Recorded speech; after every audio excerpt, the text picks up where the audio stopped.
When betrayal breaks you, it feels like everything has crumbled.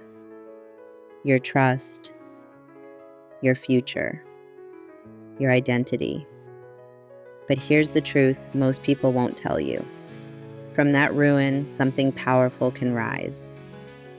In this video, we're sharing stories, not just of heartbreak, but of resilience, real moments, real healing, real people who turned their pain into power. Welcome to After Infidelity, What Now? This is From Ruins to Riches, stories of post-betrayal resilience. It starts with the moment everything shatters, the late-night confession, the text message you weren't supposed to see, the gut instinct you could no longer ignore. For Alyssa, it was a dinner that never ended. Her partner said the words, "There's someone else." And suddenly the life she had spent years building felt like it disappeared in seconds. For James, it wasn't a single moment, it was months of confusion, distance, and being gaslit until the truth finally surfaced. They were both left with ruins, but neither one stayed there. Alyssa said it best. "I thought healing meant getting back to who I was before, but the truth, I was becoming someone new." Resilience often begins quietly. It's not a dramatic comeback, it's the moment you get out of bed after sobbing all night. It's making a therapy appointment, it's writing a boundary you never would have dared to set before. For some, like James, it meant choosing to walk away, not from love, but from disrespect. For others, like Alyssa, it meant rebuilding a relationship, but on new terms with full transparency, accountability, and time.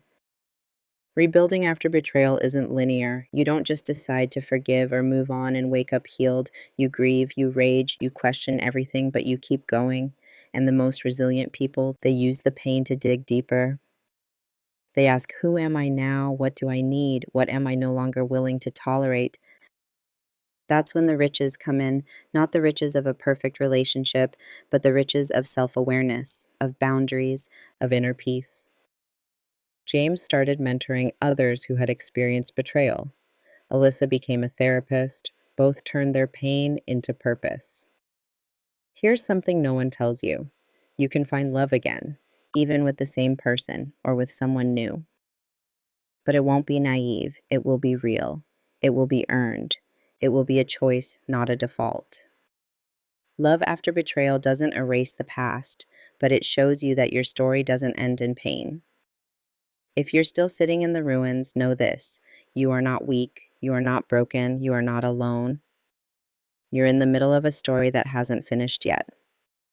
There is strength in your survival, there is gold in your healing, there is power in your choice to keep moving forward. This is From Ruins to Riches, and your resilience is already worth more than you know. Tell us in the comments, are you in the ruins, the rebuild, or living your riches? Subscribe for more healing, truth, and real conversations about life after betrayal.